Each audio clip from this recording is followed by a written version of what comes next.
Long ago, in the green hills of Nyogbu village, there lived a young girl named Chika. She was 16 years old, bright, and full of dreams. Every morning, she helped her mother at the market, selling cassava and palm oil. She always said, "Mama, one day, I will become a teacher and buy you a fine wrapper." Chika's father, Pa Uche, was a strict man. He believed the girl must keep herself pure until marriage. He always said, "A girl's honor is her pride." Chika listened, but she was also curious about life beyond her small village. One hot afternoon, while fetching water at the stream, Chika met Somto, the blacksmith's son. Somto was tall, strong, and had eyes that made Chika's heart beat fast. He smiled at her and said, "Let me help you carry your pot." From that day, they began to meet at the stream often. At first, they only talked about the weather, about dreams, about how hard village life could be. But as days turned into weeks, their friendship grew deeper.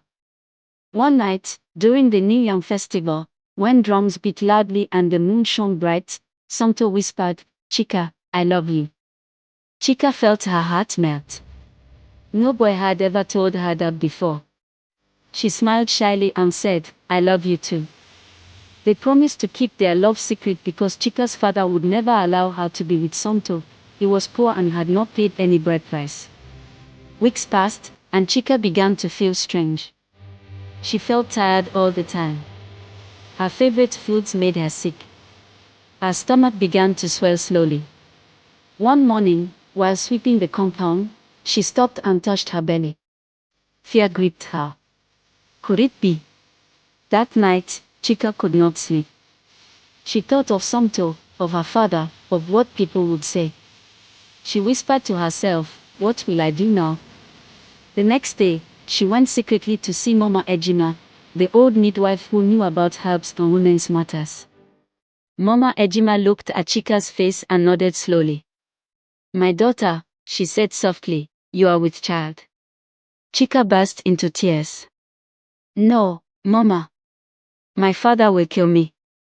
He will chase me away." But Mama Ejima only sighed. "The child has already come. You cannot hide the sun with your hand." When Chika told Somto, he was afraid. "I don't have money to marry you now," he said. "My father will not agree to pay your bride price." Chika felt her heart break. She cried, "So you will leave me like this?" Somto looked away, ashamed. "Give me time," he said, but deep down, Chika knew he was scared too.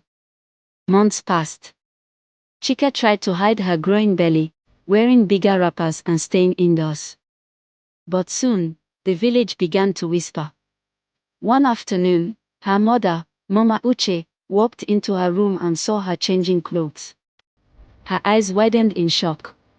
"Chika, what is this?" she screamed. Pa Uche came running. When he saw Chika's round belly, he shouted, "Abomination! You have brought shame to this family."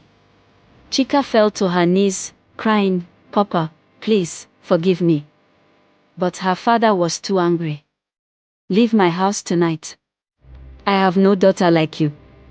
Mama Uche wept as Chika packed her things into a small bag. She gave her a piece of yam and some groundnuts for the road. "My daughter," she said through tears, "wherever you go, remember I still love you." Chika hugged her mother tightly, then walked into the night. Chika wandered for hours until she reached the next village, Unik.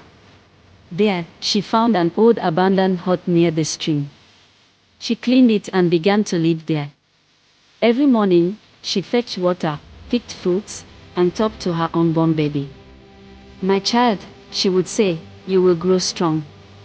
You will not suffer like me." One evening, while Chika was gathering firewood, she heard a cry for help. She ran toward the sound and saw two small boys trapped by a fallen tree branch near the stream. Without thinking, Chika dropped her firewood and rushed to help.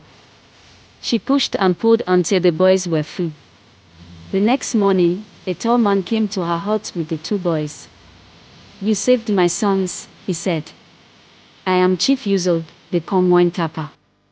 He looked at her kindly. Why are you living alone? Chika bowed her head. I was sent away because I am with child. Chief Yuzo nodded slowly. You have a brave heart.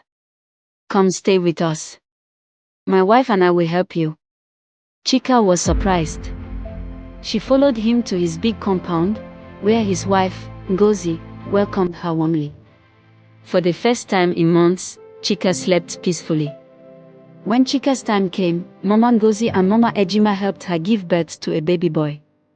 He was strong and beautiful, with bright eyes like Somto's. Chika named him Chibik, meaning God is strength.